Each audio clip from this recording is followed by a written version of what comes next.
अब वो जंग हो रही है जहां जमीन से ज्यादा पर्दे के पीछे से घातक वार किए जा रहे हैं। राष्ट्रपति पुतिन ने उत्तर कोरिया के supreme leader Kim Jong Un को यूक्रेन जंग में उतारकर बाजी ही पलट दी है।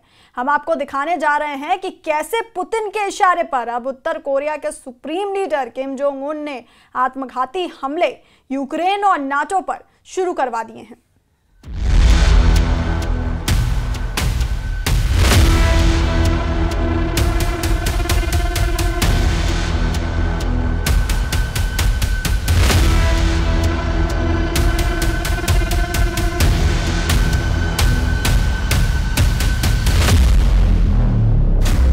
जीतेंगे पुतिन, नगाड़ा बजाएगा नेटो।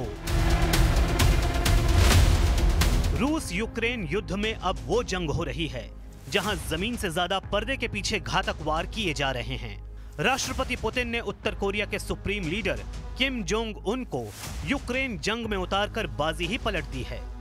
हम आपको दिखाने जा रहे हैं कि कैसे पुतिन के इशारे पर अब उत्तर कोरिया के supreme leader Kim Jong Un ने आत्मघाती हमले यूक्रेन और नेटो पर शुरू करवा दिए हैं। किम की सुसाइड वॉर की चाल से यूक्रेन के साथ साथ अमेरिका और नेटो के भी होश फाख्ता हो गए हैं। हम आपको 3 तस्वीरों के जरिए दिखा रहे हैं कि अब 992 दिन के युद्ध में, या ये कहें कि लगभग 1000 दिन की जंग में, उत्तर कोरिया रूस के साथ मिलकर यूक्रेन और नेटो को कैसे महाभीषण युद्ध में फंसा चुका है। इन 3 तस्वीरों में रूस यूक्रेन जंग का वो सच छिपा है जिसने ज़ेलेंस्की के प्राण सुखा दिए हैं, जबकि लंबी जंग से बौखला चुके पुतिन के लिए ट्रंप किसी रामबाण से कम साबित नहीं हो रहे हैं। 3 तस्वीरों में पहली खबर तो यही है कि नेटो देश हंगरी ने 2 टूक कह दिया है कि जंग में अब यूक्रेन का साथ नहीं देना चाहिए, जबकि दूसरी खबर यह है कि नेटो देश ब्रिटेन के पूर्व प्रधानमंत्री बोरिस जॉनसन ने तो यहां तक कह दिया है कि अगर यूक्रेन की रक्षा के लिए अमेरिका की तरफ से ढिलाई होती है तो फिर नेटो देशों को यूक्रेन की सुरक्षा के लिए वहां रूस के खिलाफ अपने सैनिक तैनात करने होंगे। यहां तक कि नेटो के पूर्व कमांडर ने भी दावा कर दिया है कि पुतिन और ट्रंप मिलकर यूक्रेन जंग को रोकेंगे और बदले में पुतिन यूक्रेन के कम से कम 20% इलाके पर कब्जा कर लेंगे। तीसरी खबर यह है कि पुतिन के राइट हैंड बन चुके उत्तरी कोरिया के supreme leader Kim Jong Un ने यूक्रेन और नेटो से 2 टूक कह दिया है कि अब नेटो रूस और उत्तर कोरिया की तरफ से आत्मघाती जंग के लिए तैयार रहें। किम ने ऐसे वक्त ये धमकी दी है जब रूस और उत्तर कोरिया दोनों ही एटमी मिसाइलों को हमला करने के मोड में ला चुके हैं। उत्तर कोरिया ने अमेरिका और सहयोगियों को चेतावनी दी है कि रूस के साथ संघर्ष आत्मघाती होगा। उत्तर कोरिया ने रूस के लिए जारी समर्थन पर पश्चिमी देशों को कड़ी चेतावनी दी है और 2 टूक कहा है, मौजूदा हालातों से रूस के साथ विनाशकारी युद्ध हो सकता है। उत्तर कोरिया के विदेश मंत्रालय ने कहा है कि अमेरिका जानबूझकर नेटो के सैन्य बुनियादी ढांचे को इसमें शामिल कर रहे हैं। उत्तर कोरिया के विदेश मंत्रालय ने धमकी देते हुए कहा कि मॉस्को और प्योंगयांग ने अपनी सैन्य साझेदारी को मजबूत करना जारी रखा है, जिसमें मिसाइलों और दूसरे घातक हथियारों का आदान प्रदान शामिल है। Western partners, the voice of global South and China is not so loud as it has to be now about North Korean contingent on the territory of Russia. I think it's very dangerous. It opens the new page in this. इधर दूसरी तरफ Putin और किम के plan से Zelensky बुरी तरह से घबरा गए हैं। हालात ये हो गए हैं कि ज़ेलेंस्की को लग रहा है कि रूस के जिस कुर्स्क में उसके सैनिकों ने 400 वर्ग मील और 100 रूसी गांवों पर कब्जा किया है, उन इलाकों में अब रूसी सेना उत्तर कोरिया के खूंखार सैनिकों के साथ मिलकर हमला कर देगी और ऐसे हालात में यूक्रेन के सैनिकों के सामने फिर एक रास्ता बचेगा, वो है रूस के कुर्स्क से मैदान छोड़कर भागो। इन्हीं हालातों को देखते हुए नेटो देश चेक गणराज्य के राष्ट्रपति पेट्र पावेल ने जो कहा, उसे सुनकर भी ज़ेलेंस्की के पांव तले जमीन खिसक गई है।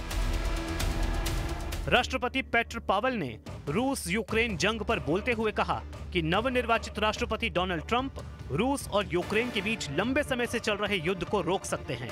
साथ ही पेट्र पावेल ने यह भी कह दिया कि ट्रंप की कोशिश नेटो, यूक्रेन और उसके यूरोपीय सहयोगियों को बैकफुट पर ला देगी और नेटो कमजोर हो जाएगा। डोनाल्ड ट्रंप 20 जनवरी 2025 को शपथ लेंगे, लेकिन उससे पहले ट्रंप सरकार पूरी कोशिश कर रही है कि किसी तरह से यूक्रेन को रूस के सीधे हमलों से बचाया जा सके। अमेरिका की बाइडेन सरकार के अलावा ब्रिटेन के पूर्व प्रधानमंत्री बोरिस जॉनसन भी चाहते हैं कि रूस की आक्रामकता को किसी तरह से रोका जाए।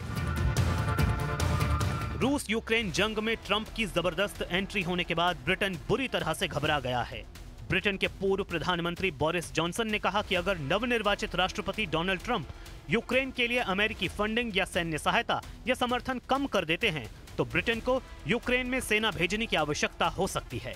ब्रिटिश समाचार आउटलेट जीबी न्यूज को दिए गए इंटरव्यू में पूर्व प्रधानमंत्री बोरिस जॉनसन ने कहा कि यदि ब्रिटेन यूक्रेन का समर्थन करने में विफल रहता है तो ब्रिटेन में हालात बिगड़ जाएंगे।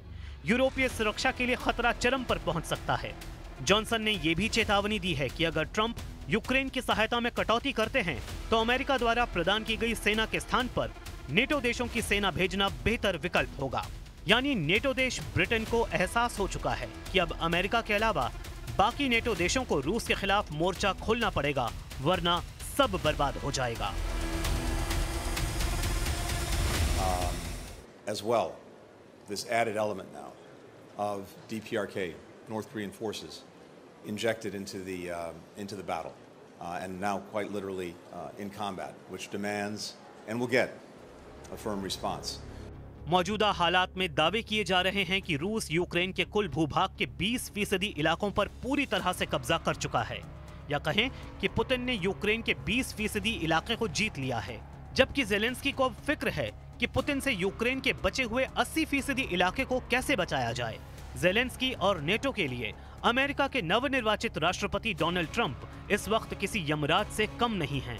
ट्रंप ने साफ कर दिया है कि वो ना तो रूस यूक्रेन जंग में नेटो का साथ देंगे और ना ही यूक्रेन को अब और सैन्य मदद और घातक हथियार देंगे। ऐसे हालात में अब नेटो में ही फूट पड़ चुकी है। हालात ये हो गए हैं कि अब नेटो यूक्रेन की हार देखने को तैयार होने लगा है, या कहें कि यूक्रेन की हार के लिए नेटो ने भगोड़े फॉर्मूला पर काम करना शुरू कर दिया है, जबकि पुतिन को लगता है कि अब 1000 दिन से चली आ रही जंग अब वो 1 महीने में पूरी तरह से जीत लेंगे। अमेरिकी सैन्य सहायता यूक्रेन के लिए बेहद जरूरी है और यूरोपीय देशों को अमेरिका के बिना यूक्रेन की सैन्य मदद करना लगभग असंभव हो जाएगा। इसी गंभीर खतरे को लेकर रॉयल यूनाइटेड सर्विसेज इंस्टीट्यूट के पूर्व महानिदेशक प्रोफेसर माइकल क्लार्क ने साफ कहा, बहुत दुख की बात है कि नेटो और पश्चिम देश यूक्रेन के साथ विश्वासघात के लिए खुद को तैयार कर रहे हैं। नेटो अब हारते हुए यूक्रेन को देखने के लिए मजबूर होगा।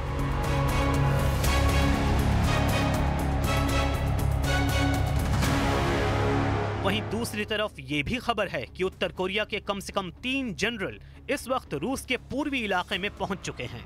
यूक्रेन की खुफिया एजेंसी ने दावा किया है कि उत्तर कोरिया के 3 टॉप जनरल रूस की तरफ से जंग के लिए रूस पहुंच चुके हैं।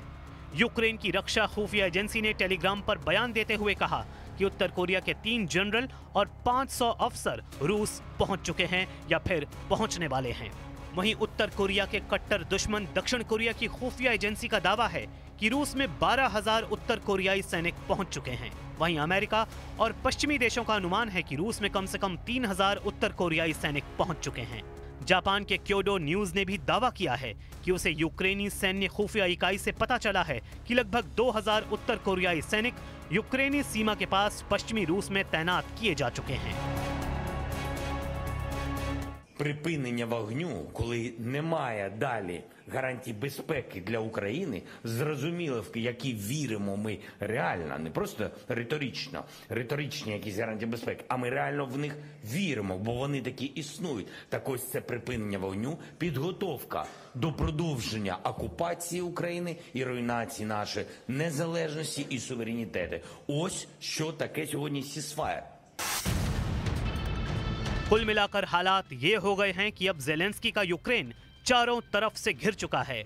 रूस और उत्तर कोरिया के सैनिकों ने यूक्रेनी सेना पर हमले तेज कर दिए हैं, जबकि दूसरी तरफ पुतिन और ट्रंप की नजदीकियों की वजह से यूक्रेन और नेटो अब विनाशकारी युद्ध की चपेट में आ चुके हैं।